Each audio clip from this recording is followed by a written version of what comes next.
Tu t'es déjà énervé parce que ton téléphone est tombé alors qu'il était déjà fissuré? Bienvenue dans le club.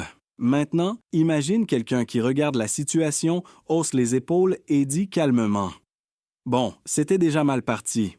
Ce quelqu'un, c'est un stoïcien. Le stoïcisme, c'est pas un truc compliqué réservé aux philosophes druides barbus dans des bibliothèques poussiéreuses. Non.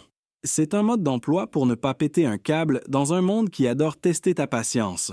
En gros, le stoïcisme repose sur une idée toute simple. Il y a deux types de choses dans la vie, celles que tu contrôles et celles que tu ne contrôles pas. Ce que tu contrôles, c'est par exemple ce que tu fais, ce que tu dis, comment tu réagis, ce que tu ne contrôles pas, la météo, l'opinion des autres, les bouchons, ton voisin qui perce un mur à 7 heures du matin un dimanche. Et là, le stoïcisme arrive comme un pote un peu sec mais très utile et te dit « Pourquoi tu t'énerves pour des trucs que tu ne contrôles pas? » Prenons un exemple simple. Tu es coincé dans les bouchons.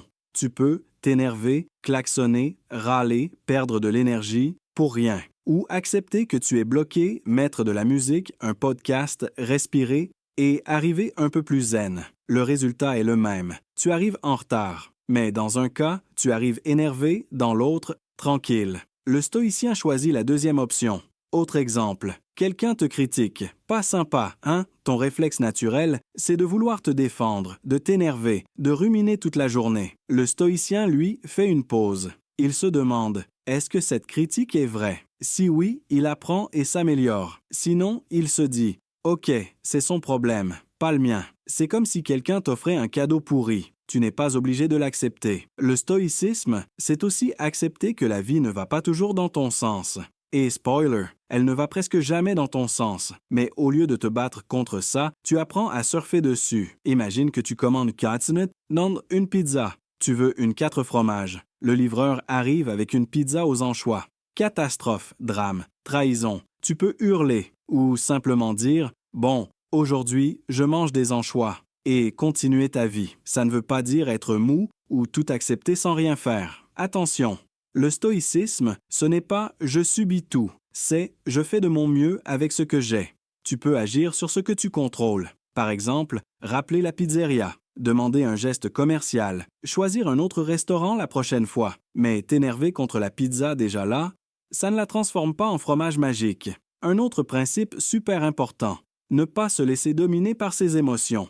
Pas les supprimer, non, les comprendre. Quand tu es en colère, le stoïcien ne dit pas « je ne dois pas être en colère ». Il dit « OK, je suis en colère, mais est-ce que ça m'aide ?» Souvent, la réponse est non. C'est comme boire du poison en espérant que l'autre personne tombe malade. Le stoïcisme te donne un super pouvoir, prendre du recul. C'est comme si tu pouvais sortir de ta tête pendant 5 secondes et observer la situation comme un spectateur. Exemple, tu fais tomber ton café sur ton clavier. Version classique, ma vie est une blague. Version stoïcienne, intéressant, mon café a décidé de migrer vers mon ordinateur. C'est presque drôle. Et c'est là qu'il y a un truc magique.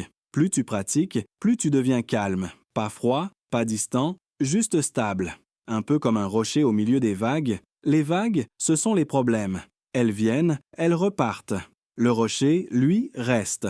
Le stoïcisme, c'est aussi se préparer mentalement aux galères. Pas pour être pessimiste, mais pour être prêt. Par exemple, tu te dis « Aujourd'hui, quelqu'un va sûrement m'énerver. » Et quand ça arrive, surprise, tu es prêt. Tu réagis mieux. C'est comme mettre un imperméable avant qu'il pleuve. Tu ne contrôles pas la pluie, mais tu peux éviter d'être trempé. Et puis, il y a une idée encore plus puissante. Apprécier ce que tu as, parce qu'on passe notre temps à vouloir plus.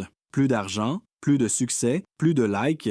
Mais on oublie de regarder ce qu'on a déjà. Le stoïcien, lui, prend le temps de dire « OK, j'ai un toit, de quoi manger, des gens autour de moi. C'est déjà énorme. » C'est simple, mais ça change tout. Parce que quand tu apprécies ce que tu as, tu deviens moins dépendant de ce que tu n'as pas. Et ça, c'est la vraie liberté. En résumé, le stoïcisme, c'est accepter ce que tu ne contrôles pas, agir sur ce que tu contrôles, garder ton calme face aux galères, prendre du recul, apprécier ce que tu as.